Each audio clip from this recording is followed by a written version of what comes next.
আচ্ছা, এর আগের ক্লাসে কুলাম্বের সূত্রটা নিয়ে আলোচনা করা হয়েছিল। আজকে যে টপিক নিয়ে আলোচনা করব সেটা হচ্ছে তড়িৎ ক্ষেত্র। আচ্ছা, কুলাম্বের সূত্র থেকে এটা এটা আসে দুটো শব্দ, একটা হবে তড়িৎ ক্ষেত্র আর একটা হচ্ছে তড়িৎ ক্ষেত্র প্রাবল্য। তা এই দুটোর মধ্যে প্রথমে তড়িৎ ক্ষেত্র আলোচনা করার জন্য কি নিচ্ছি, প্রথমে একটা প্লাস আধান, একটা কিউ বললাম। এই কিউটা তার চতুর্দিকে যে ক্ষেত্রটা রয়েছে, এই ক্ষেত্র বরাবর একটা অন্য কোনো একটা আধান যদি নিয়ে আসা যায়, ধর একটা প্লাস আছে, তাহলে আমি একটা আধান নিয়ে এলাম Q naught, small Q naught, এখানে নিয়ে এলাম। তাহলে এটা যদি প্লাস হয় তাহলে কী হবে, এই প্লাস আর প্লাসের মধ্যে বিকর্ষণ হবে, মানে এই আধানটা কোন দিকে যাওয়ার চেষ্টা করবে, এই দিকে যাওয়ার চেষ্টা করবে। যে আধানটাকে আমরা নিয়ে আসলাম সেটাকে আমরা বলি হচ্ছে টেস্ট চার্জ। টেস্ট মানে কি টেস্ট করছি, যে এই বিন্দুতে এই আধানটা রাখলে এই আধানের জন্য, বড় প্লাস কিউ আধানের জন্য কি বল অনুভূত হচ্ছে এবং সে বলটার দিকটা কোন দিকে, সেটা হচ্ছে বাইরের দিকে। তাহলে প্লাস কিউ থেকে আমি এই কিউ নটটাকে যদি আমি এখানে রাখতাম তাহলে কি হতো, আবার এরকম হতো। আবার যদি এখানে রাখতাম তাহলে কীরকম হতো, এরকম হতো।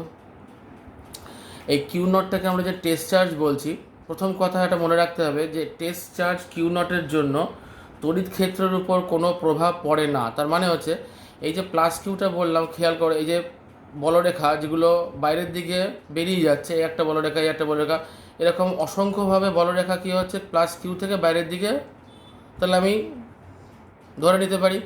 তার কারণ এই আধানটা ধরেছিলাম প্লাস, তাহলে প্লাস আধান কি হয়, অন্য প্লাস আধানের তার ভিসিনিটিতে, তার এরিয়ার ভেতরে যদি রাখি আমি, তাহলে সেটা কি হবে, সেটা বাইরের দিকে যাওয়ার চেষ্টা করবে। তার মানে যে পথ দিয়ে এই কিউ নটটা যাবে সেটা কি বলি আমরা, বলরেখা।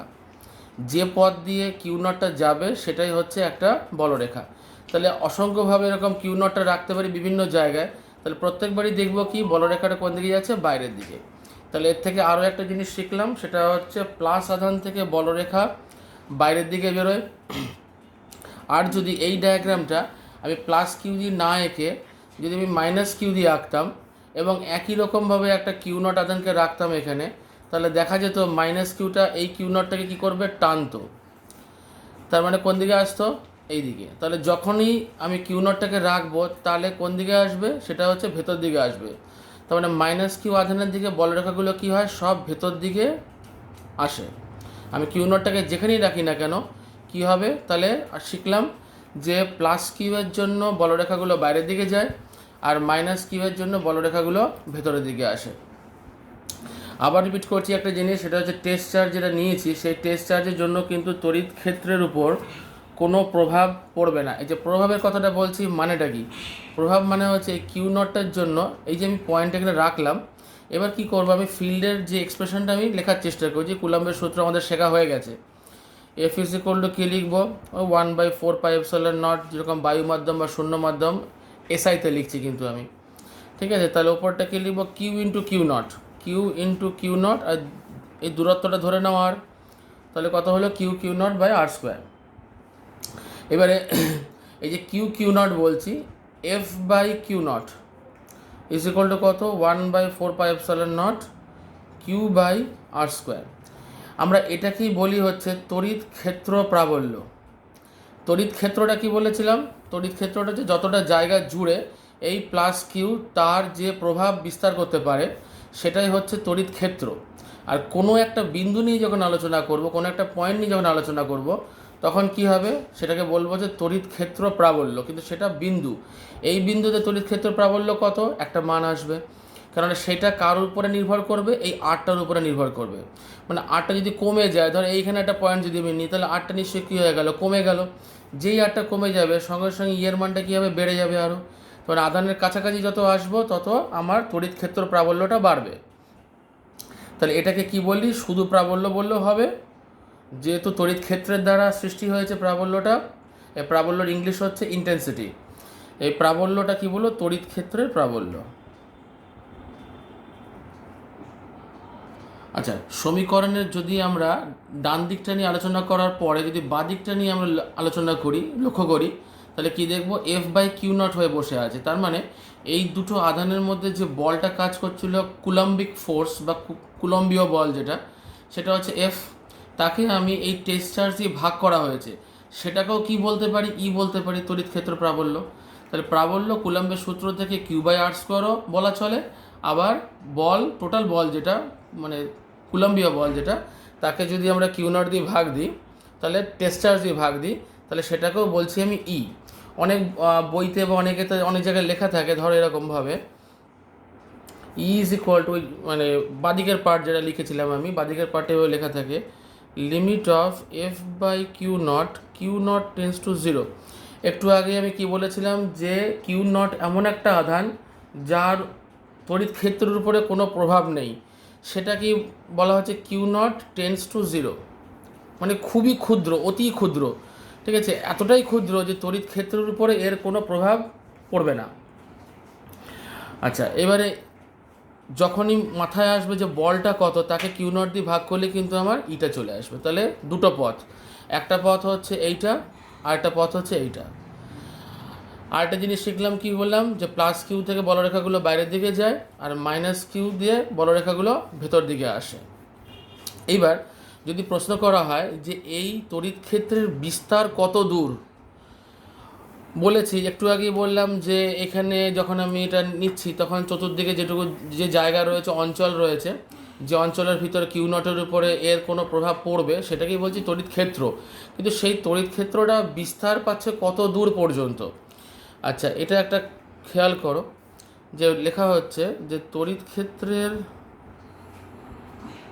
ক্ষেত্রের বিস্তার বলতে কি বোঝাচ্ছি আমি, দেখো বলটা কত দূর কাজ করছে, ই বা এফ যে কোনো একটা বলতে পারি, প্রপোর্শনাল টু 1/r² নিশ্চয়ই।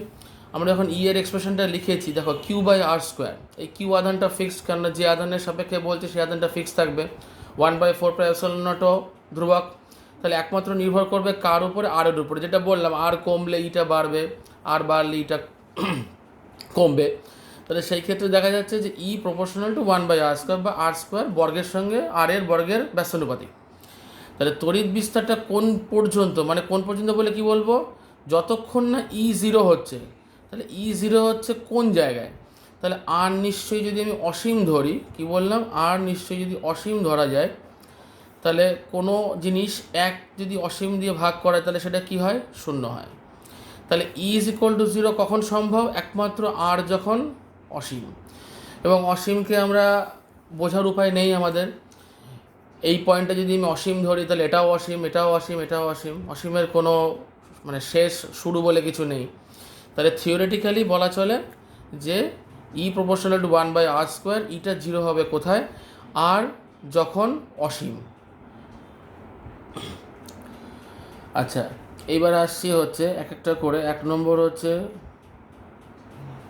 একক, কার একক, ই এর একক। যখন আমরা ইটা লিখেছি তখন খেয়াল করো যে এটা আমরা এফ বাই কিউ নট লিখেছি, আর একটা পার্ট ছিল হচ্ছে 1/4πε0 Q/r²। এটা দিয়ে বের করার থেকে এটা দিয়ে বের করাটা অনেক সহজ। তাহলে এফটা বল মানে কিসে থাকবে, নিউটন, মানে আমি কিসে করছি, এসআইতে, আর কিউ নটটা কিসে আছে, কুলাম্বে আছে। তাহলে লেখা যায় নিউটন পার কুলাম্ব। আর যদি এটা সিজিএসে লিখতাম তাহলে কী লিখতাম, নিউটনের বদলে লিখতাম ডাইন, আর কুলাম্বের বদলে কী লিখতাম, স্ট্যাট কুলাম লিখতাম। তাহলে ছোটো করে লিখে দিচ্ছি স্ট্যাট কুলাম, স্ট্যাট সি। তাহলে এটা হয়ে গেল এসআইতে, এটা হয়ে গেল সিজিএসে। আচ্ছা, এবার যদি বলি যে মাত্রা, কার মাত্রা, আবার সেই তড়িৎ ক্ষেত্র প্রাবল্যের মাত্রা ই। তাহলে ই এর ক্ষেত্রে মাত্রা যখন আমরা নির্ণয় করব তখন এটা দিয়েই আবার নির্ণয় করি, এফ বাই কিউটা দিয়েই। কিউ সমান কি লিখতে পারি আমরা, আই ইন্টু টি। এইটা মানে হচ্ছে তড়িৎ প্রবাহ ইন্টু সময়। তাহলে এফ এর মানটা কত হবে, এফ এর মাত্রাটা কত হবে, mL/t-2, আর আই এর মাত্রা আই লিখি আমরা, আর টি এর মাত্রাটাও টি লিখি। তাহলে দাঁড়াচ্ছে হচ্ছে mL, টিটা উপরে উঠে গেলে কত হবে, t⁻³ আইটা উপরে উঠে গেলে -1। তো এটা হয়ে গেল হচ্ছে ই এর মাত্রা। আচ্ছা, এবার মোস্ট ইম্পর্ট্যান্ট 3 নম্বর হচ্ছে এসআই ও সিজিএসের এককের মধ্যে সম্পর্ক। তাহলে সম্পর্কটা যদি করতে হয় তাহলে আমার কী করতে হবে, নিউটন পার কুলাম দিয়ে শুরু করি। 1 newton per coulomb, 1 newton by 1 coulomb. 1 newton মানে আমরা ক্লাস 10-এ 11-এ শিখে এসেছি যে 10⁵ ডাইন। আর 1 কুলাম মানে 3 × 10⁹ ESU আধান। আচ্ছা, এই ছোট ছোট ট্রান্সফারগুলো যেগুলো করছি আমি, কনভার্সন যেগুলো লিখছি, এগুলো কিন্তু একদম ঝেড়ে মুখস্থ করতে হবে। 1 কুলাম বেস এগুলো 3 × 10⁹ মুখস্থ করতে হবে। তাহলে দাঁড়াচ্ছে হচ্ছে 1/10⁵কে নিচে আনলে 9 আর 5 কাটলে 4 হচ্ছে, 3 × 10⁴। তাহলে কি লেখা যায় যে এটা হচ্ছে এটা ডাইন পার ESU। মানে আমরা অলরেডি বার করে নিয়েছিলাম যে এটা স্ট্যাট কুলাম না লিখে ESU আধানও লেখা যায়। তাহলে এটা কত হবে, 1/3 × 10⁴ ডাইন পার ESU। তাহলে 1 ESU তড়িৎ প্রাবল্য ইজ ইকুয়াল টু, তাহলে এটা গুণ হয়ে যাবে এইদিকে 3 × 10⁴ নিউটন পার কুলাম। তাহলে এই সম্পর্কটা মনে রাখতে হবে যে 1 ESU তড়িৎ প্রাবল্য মানে এই দিকটা হচ্ছে CGS-এ, আর SI-তে গেলে কত হবে, 3 × 10⁴ নিউটন পার কুলাম। আচ্ছা, এর আরেকটা একক সম্বন্ধেও একটুখানি এখানে বলে রাখি, যদিও এটা এইখানকার জিনিস না, মানে এই চ্যাপ্টারের জিনিস না, সেটা হচ্ছে তড়িৎ বিভবের চ্যাপ্টারের মধ্যে রয়েছে। সেই ফর্মুলাটা ওখানে পেয়ে যাবি, সেটা হচ্ছে E = -dV/dx বা প্লেন dV/dx লিখলেও হবে। এই ফর্মুলাটা থেকে ওটা আসে, কিন্তু ডিরাইভেশনটা যেটা আমরা নিউটন পার কুলাম শিখে এলাম একটু আগে, এর কী শিখলাম, নিউটন পার কুলাম SI, এটা থেকেও কিন্তু আমি এটার মধ্যে নিতে পারি ভোল্টেজ বাই এক্স, তার মানে ভোল্ট পার মিটারও হয়।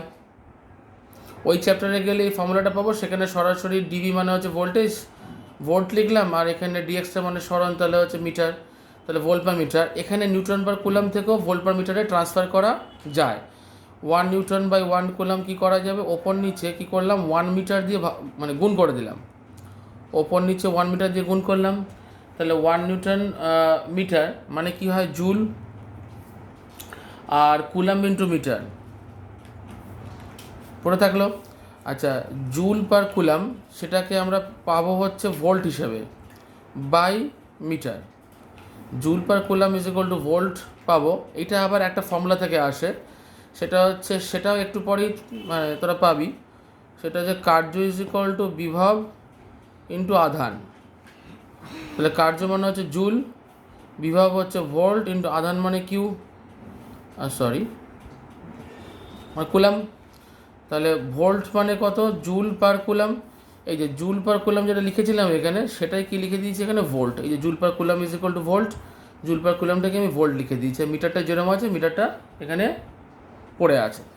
তাহলে একটা হলো হচ্ছে নিউটন পার কুলাম, আর একটা হলো ভোল্ট পার মিটার। এই দুটো এককই ব্যবহার করা যায়। আচ্ছা, এইবারে যেটা পড়বো সেটা হচ্ছে, গতদিন আমরা কুলম্বের সূত্র পড়েছিলাম এবং কুলম্বের সূত্রের মধ্যে সুপারপজিশন প্রিন্সিপালও পড়েছিলাম। সুপারপজিশন প্রিন্সিপালটা ছিল, বলেছিলাম যেরকম একটা স্কোয়ার নিয়েছিলাম, সেই স্কোয়ারের কোনো একটা পার্টিকুলার আধানের উপরে বাকি তিনটের যে বল ক্রিয়া করছে তার মান বের করা। কিন্তু সেগুলো ছিল হচ্ছে এক একটা ইন্ডিভিজুয়াল স্বাধীন চার্জ। আজকে যেটা করব, এই ভিডিওতে যেটা করব সেটা হচ্ছে নিরবিচ্ছিন্ন বণ্টিত আধান বলা হয় এটাকে, বাংলায় বলা হয় নিরবিচ্ছিন্ন, বাংলাটা বানানটা ভুল হলো, নিরবিচ্ছিন্নভাবে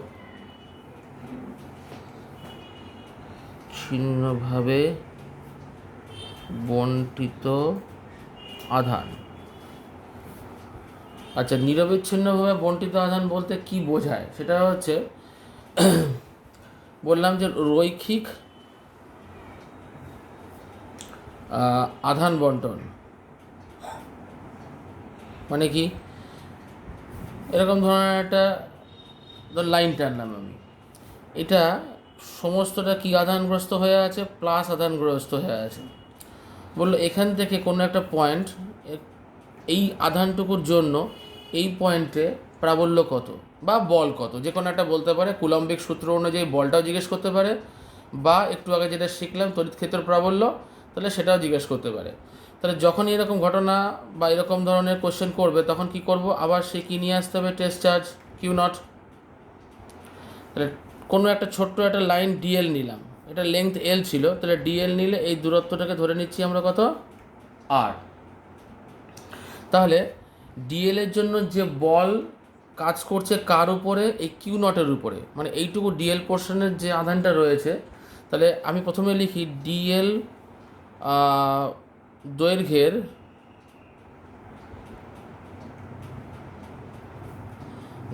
দৈর্ঘ্যের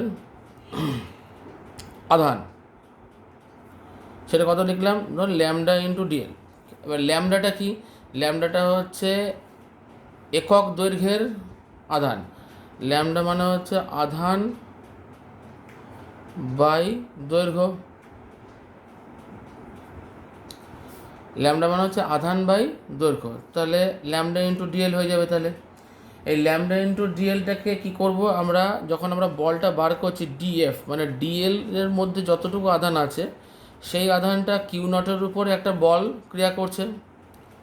তাহলে ডিএফ ইজ ইকুয়াল টু কত লিখবো, 1/4πε0, মূল আধানটা কত, কিউ নট, ডি কিউ, এটা কিউ নট, এটুকুর মধ্যে কত আছে ডি কিউ, বাই কত দূরত্ব, আর স্কোয়ার। ভেক্টোরিয়ালিও আমরা রিপ্রেজেন্ট করতে পারি, পরে শিখবো ওটা, যে ওই তড়িৎ ক্ষেত্র প্রাবল্য যদি ভেক্টর রূপ দেয় তাহলে সেটা কীভাবে লিখবো সেটা পরে শিখবো। তাহলে 1/4πε0, এই ডি কিউয়ের জায়গায় কী রিপ্লেস করে দেবো, এটা কিন্তু আমরা ডি কিউ বলছি। তাহলে ডিএল দৈর্ঘ্যের আধান সেটাই হচ্ছে কত, ডি কিউ, তাহলে ল্যামডা ডিএল। তাহলে Q naught into lambda DL by R square. এবারে যদি আমি টোটাল ফোর্সটা বার করার চেষ্টা করি তাহলে কী করতে হবে, এইটার ইন্টিগ্রেশন করতে হবে, ডিএফ ইন্টিগ্রেশন করতে হবে। তাহলে টোটালটার ইন্টিগ্রেশন মানে হচ্ছে 1/4πε0 Q naught lambda DL by R square. এবার ইন্টিগ্রেশনটা কার উপরে হবে, ওভার লেংথ এল। যখনই আমি এটা করতে যাব তাহলে ধ্রুবক সংখ্যাগুলো কোথায় চলে আসবে, বাইরে চলে আসবে। তাহলে 1/, কিউ নট বাই করে দিই একেবারে, কিউ নটও বেরিয়ে আসবে, 1/4 বেরিয়ে আসবে, ল্যামডা আসবে কি, lambda by R square DL. আমি যদি ভেক্টোরিয়াল লিখতাম তাহলে কী হতো, এখানে একটা আর ক্যাপ বসে যেত এর সঙ্গে একটা, যে কোন দিকে, নিশ্চয়ই একটা আর ক্যাপ। এবং এই যে ইন্টিগ্রেশনটা করছি এটা কিন্তু দৈর্ঘ্যের ইন্টিগ্রেশন, যে ইন্টিগ্রেশনটা আমরা ক্লাস 11-12 শিখি আমরা ম্যাথামেটিক্সে, সেটাকে বলা হয় লাইন ইন্টিগ্রাল। এটা কিন্তু যেটা করছি সেটা কিন্তু আমরা লাইন ইন্টিগ্রাল করছি। কিন্তু যখনই আমরা এই জিনিসটা বাদ দিয়ে থেকে আমরা পরের কেসে যাব, সেটা হচ্ছে ক্ষেত্র আধান বন্টনে যাব। ক্ষেত্র আধান বন্টন, আমি এটা আর পুরোপুরি এক্সপ্লেনেশন করছি না, জাস্ট ডায়াগ্রামটা করে কোথায় পরিবর্তনটা করব সেটুকু খালি আমি বলে দিচ্ছি। তাহলে একটা ক্ষেত্র নেব, এরকম প্লাস প্লাস প্লাস হয়ে আছে, কোনো একটা পয়েন্ট এরকম বললো যেখানে কত রাখলাম, কিউ নট, ঠিক আগেরটার মতো। তাহলে আমি কী করবো, একটা চয়েস করবো একটা ক্ষেত্র এখানে, সেই ক্ষেত্র থেকে দূরত্ব আর এ কিউ নটটা রাখছি আমি, সেই ক্ষেত্রটা বললাম ডিএস।